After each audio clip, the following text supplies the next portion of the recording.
The year is 1858. The study at Down House is silent, save for the rhythmic ticking of a clock and the scratch of a quill. Charles Darwin sits at his desk, a man defined by his caution and his status. A letter arrives from the Malay archipelago, its edges worn from a journey across oceans. He breaks the seal. He expects a routine inquiry from a fellow collector. Instead, he finds a manuscript from Alfred Russel Wallace. Darwin begins to read. His eyes track the lines, then snap back to the beginning. He reads again. The pages contain the exact mechanism of natural selection, the theory he has kept locked in his desk for 20 years. His hands begin to tremble, the paper rattling against the mahogany surface. He drops the manuscript, his breath hitching in his throat. 20 years of silence, 20 years of building an intellectual fortress, all undone by a man he has never met. The walls of his study feel suddenly thin. The secret, that was his alone, the truth he feared would trigger a societal earthquake, is now in the hands of a stranger. The memory of the study fades, replaced by the salt-heavy air of 1831. Darwin stands on the deck of the HMS Beagle, the horizon stretching infinitely before him. 5 years of exploration lie ahead. He moves from the rugged peaks of the Andes to the volcanic isolation of the Galapagos. Here, the world refuses to sit still. He spends his days documenting the local wildlife, his notebook filling with sketches of finches. At first, he sees them as fixed, divine creations. Then, he notices the differences. A beak slightly thicker here, a wing shape adjusted there. Each variation perfectly suited to the specific island's food source. He captures a bird, measures the curvature of its beak, and compares it to a specimen from a neighboring island. The pattern is undeniable. These creatures are not static. They are responding to their environment with surgical precision. He watches a finch crack a seed, the shell splintering under the pressure of its specialized tool. The idea takes root, cold and sharp. Life is not a finished product. Darwin returned to England not as a man with a discovery, but as a man with a burden. He locked the notebooks in his desk at Down House, the heavy wood acting as a seal against the world. He knew the cost of his truth. It was a societal earthquake waiting to happen, and he was not ready to be the epicenter. For 20 years, he turned his study into a fortress. He did not rush to publish. Instead, he measured, weighed, and cataloged. He bred pigeons, dissected barnacles, and corresponded with every naturalist who would listen, hunting for the smallest flaw in his own logic.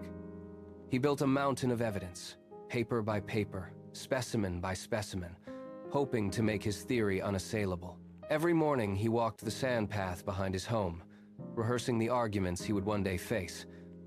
He imagined the outrage, the mockery, and the collapse of the order he lived within.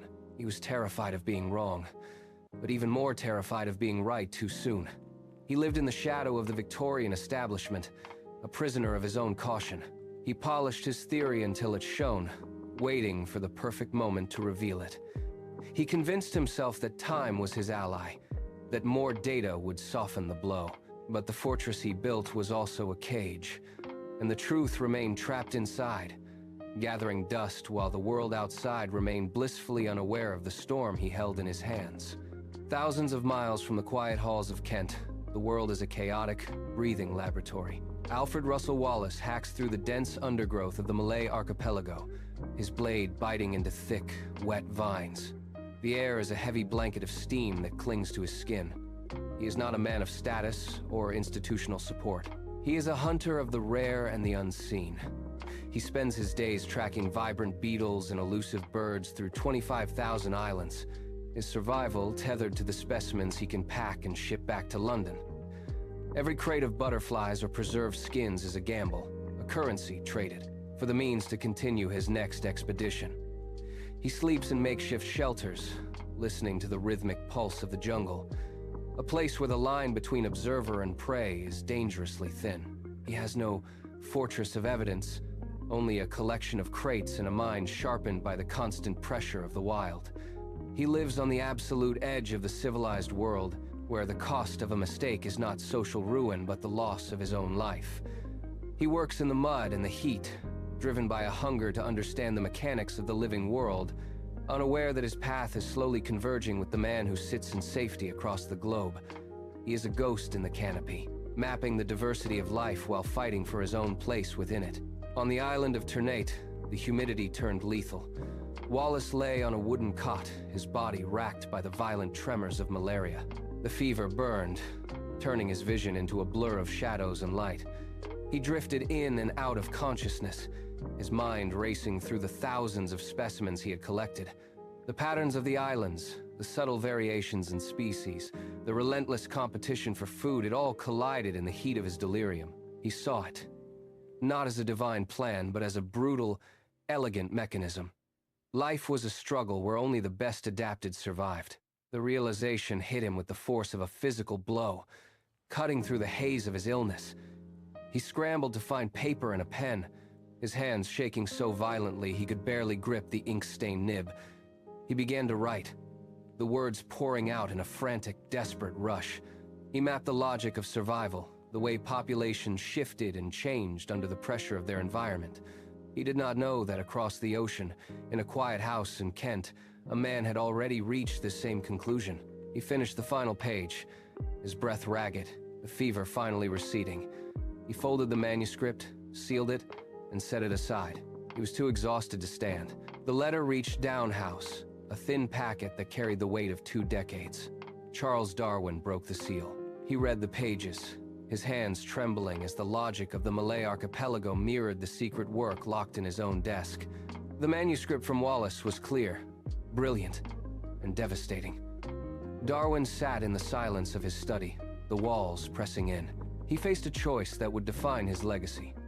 Bury the letter and claim the discovery as his own, or step into the light and share the stage. He paced the floor, the floorboards creaking under his weight. He reached out to his peers, seeking counsel in the face of his internal crisis. The decision was made. In July 1858, the doors of the Linnean Society opened. Both papers were read to a room of hushed, expectant men. The air in the hall grew heavy with the realization of what was being spoken. The old order of divine design shattered in that hour, replaced by the cold, elegant truth of natural selection. The history of human understanding was rewritten forever. The revolution had begun, but the architects were already drifting apart. Darwin retreated to his study, driven by a relentless need to strip away the last remnants of divine mystery from his work. He sharpened his pen, focusing on the cold, material mechanics of life. Every sentence he wrote pushed further into a secular worldview, dismantling the need for a creator to explain the complexity of existence. He became the architect of a new, rigid scientific order. Meanwhile, across the divide, Wallace moved in the opposite direction. He grew restless with the limits of empiricism. He began attending dimly lit rooms, sitting in circles with strangers, waiting for a sign from the unseen. He sought evidence of a guiding intelligence, something the physical sciences could not capture. When he spoke of these experiences to his colleagues, the room went cold. They shifted in their chairs, eyes darting away. Dismissing his claims as a retreat from reason, the rift widened with every passing month. Darwin built a fortress of evidence that excluded the spirit, while Wallace reached out into the dark, searching for a ghost in the machinery of evolution. The backlash against Wallace was not a sudden strike, but a slow, grinding erosion. At the Royal Society, men who once praised his field notes now turned their backs when he entered the room. They whispered of his seances, labeling his search for the unseen as a betrayal of reason. When Wallace stood to speak, the hall fell into a dismissive silence. He was no longer the brilliant explorer. He was a relic. His letters went unanswered. His papers were relegated to the bottom of editors' piles. Slowly, the name Wallace vanished from the headlines. In the same years, Darwin's influence solidified into a monolith. His name became the singular anchor for the theory of evolution, a secular icon standing tall against the tide of old dogma. The world embraced the materialist truth Darwin provided, while the man who had shared the discovery was left to wither in the margins.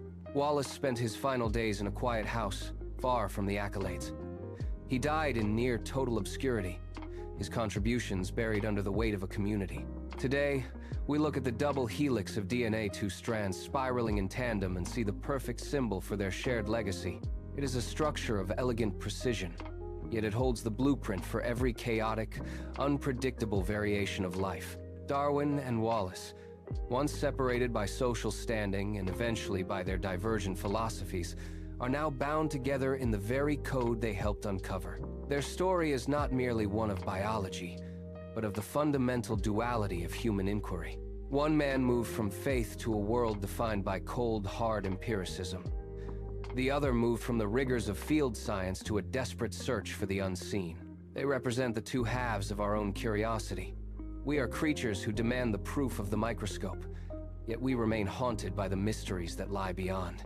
Their lives remind us that the truth of existence is often too vast to be captured by a single mind, a single theory, or a single way of seeing. The chasm that once divided them is now the space where our understanding grows. We need the materialist to map the mechanism, and we need the seeker to question the silence. In the spiraling strands of our own history, Darwin and Wallace stand together, proving that the search for truth is never a straight line, but a constant, necessary tension between what we can measure and what we can only imagine.